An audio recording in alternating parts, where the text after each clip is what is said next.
Chinese leader Xi Jinping is so power hungry that he's doing something not even Mao Zedong did. Welcome to China Uncensored, I'm Chris Chappell. And before I begin, I just have to give a big thank you to everyone who sent messages of support after I put out this video last week, talking about all the trouble YouTube has been giving us. So many of you also stepped up and pledged to support China Uncensored on Patreon. Patreon support really is the only thing keeping this show afloat. But a pretty common question I got was that even pledging just $1 an episode adds up, since I make about 18 episodes a month. So I don't think I was very clear on this, but you can set a monthly limit on Patreon. So what that means is you can pledge $1 an episode and put a monthly limit of $1. So that way, no matter how many episodes we put out, you'd only be charged for $1. Of course, if you can give more, that's always appreciated, but it's very flexible, so you can give however much you want. Thank you again for your support, because China Uncensored wouldn't exist without you. Now, on with the show.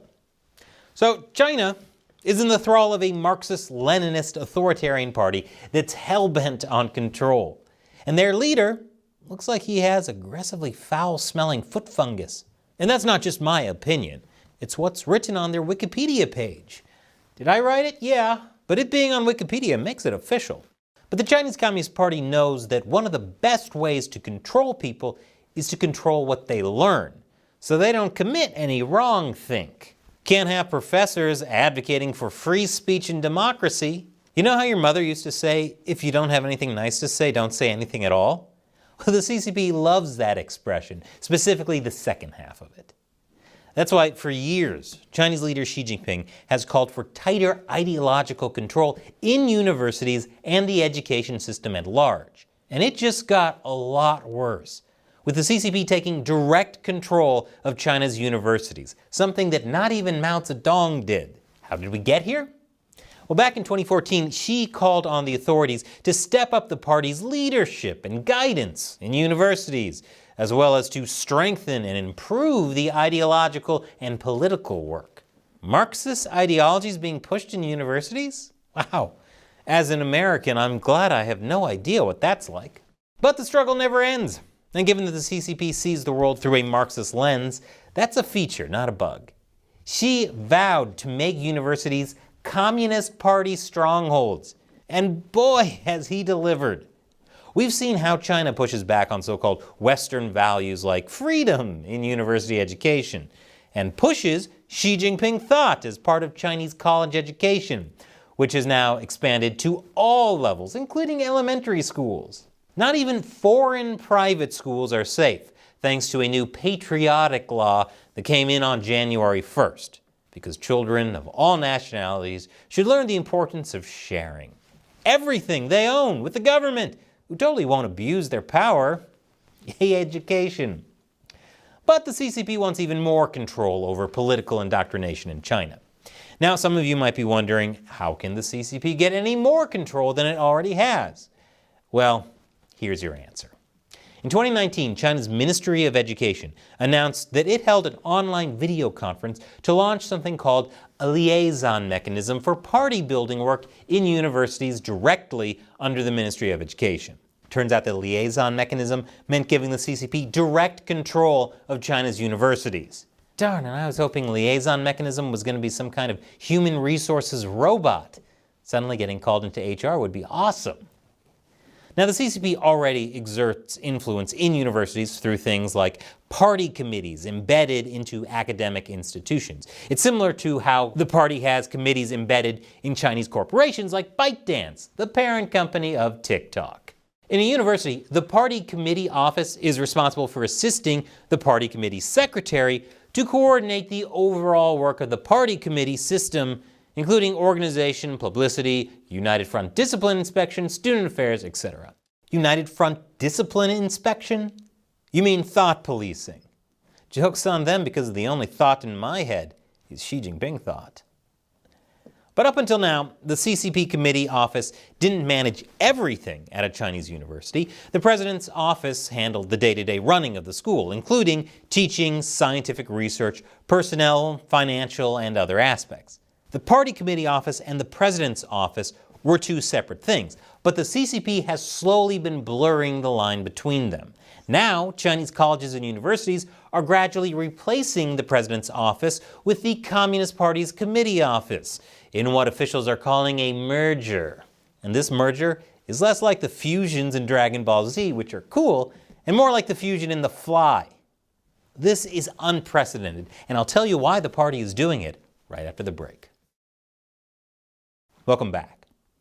So the Chinese Communist Party is trying to directly run universities in China. Again, Marxism in universities, can you imagine? There is a really sinister reason why the party is doing this, which I'll tell you in a minute. But the whole idea of co-opting presidents' offices isn't new. For example, way back in 2016, Shanghai University abolished the party committee office and the president's office and established a party and government office in their place. And in 2021, revisions to the regulations on the work of CCP grassroots organizations in colleges and universities made it so that party branches could guide teachers, scientific research, and school administration. You know, the way the party usually helpfully guides people. But now the CCP wants direct control over even day-to-day university functions. One of the latest universities to announce party committee office mergers is Tsinghua University in Beijing. It's one of China's most prestigious. A screenshot circulated on Chinese social media site Weibo shows that the university's party committee issued a notice on January 14th announcing that its office had merged with the university's president's office to form a new party committee office.